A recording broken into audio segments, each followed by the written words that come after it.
As I step onto Donholm Road near the GreenSpan area, the late afternoon sun hangs low in the sky, casting a golden hue across the bustling street. It's around 4 p.m., and the energy here is anything but winding down.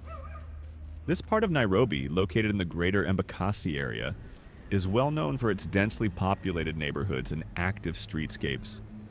Boda-bodas buzz past, matatus honk as they jostle for space, and street vendors call out their final offers for the day's stock. Despite the hour, there's a vibrant rhythm to everything, from people heading home after work to others just beginning their evening hustle.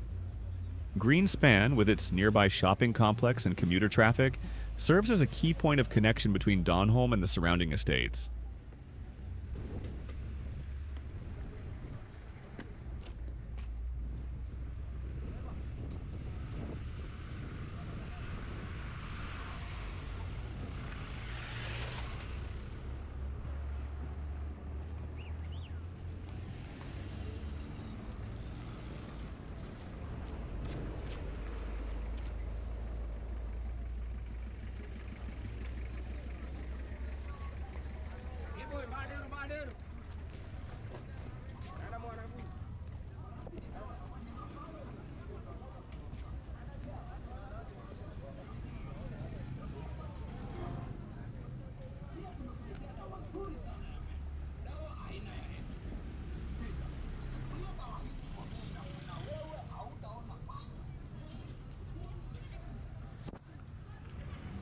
As I continue my walk into Jacaranda Estate, the mood shifts slightly but remains unmistakably urban.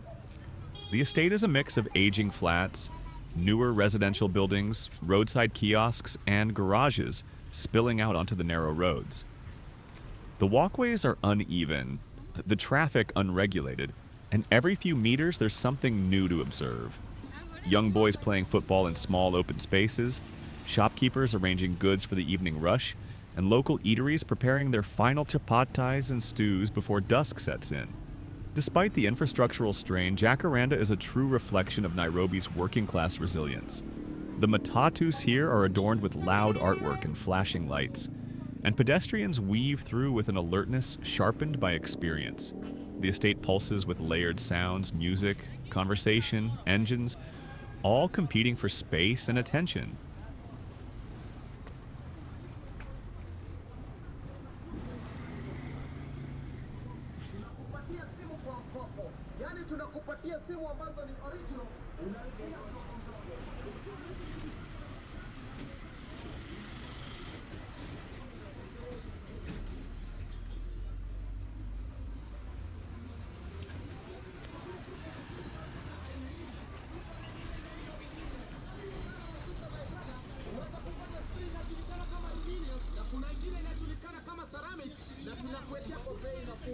Isipokuwa katika hii duka yetu unapata screen protector kwa bei nafuu. Bila kumbuka mahali hapa tu.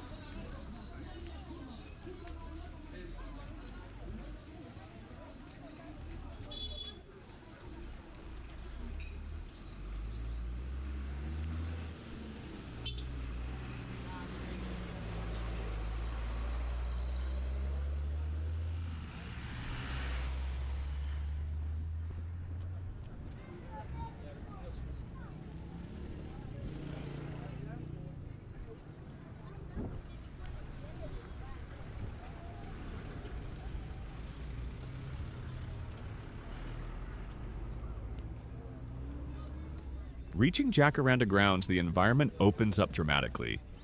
This expansive field serves as a community epicenter for Embakasi residents, and by evening, it's a kaleidoscope of human activity. On one side, informal driving lessons are in full swing. Private car owners have turned this open space into makeshift driving schools, guiding learners through basic maneuvers. On the other, vendors have parked vehicles from which they sell fresh produce, sukuma wiki, tomatoes, onions, straight from the boot. The most striking sight, however, is the tech flea market. Hundreds of used electronic gadgets, speakers, radios, remote controls, phones, are laid directly on the dusty ground. Some are visibly broken or missing parts, but buyers still crowd around, inspecting items for salvageable use or resale. It's a scene both resourceful and chaotic. Filming here is a tense experience. Walking with a camera in such a fluid and informal setting attracts attention, some curious, others wary. Yet this is the essence of Nairobi's informal economy: improvised, bustling, and always adapting.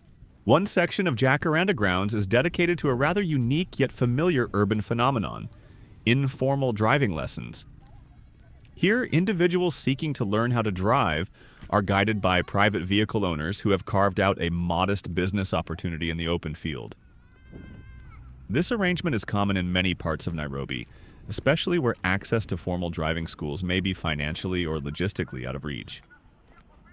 According to a report by Citizen Digital, Jacaranda Grounds has increasingly become a preferred site for such lessons, largely due to its expansive, unregulated nature. Learners, many of them young adults preparing for their driving tests, navigate through basic road maneuvers like reversing, parallel parking, and hill starts.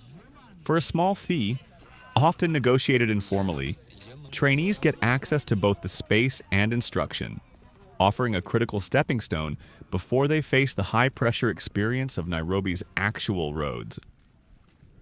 While this setup lacks the structure and oversight of licensed institutions, it reflects a pragmatic solution for many, especially in a city where mobility can determine economic survival.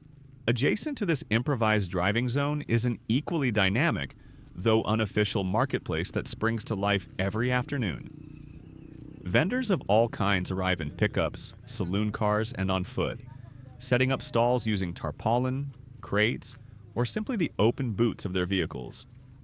Fresh produce is displayed prominently: cabbages, tomatoes, onions, and bananas, often sold at lower prices than in formal markets due to the direct farm-to-consumer approach.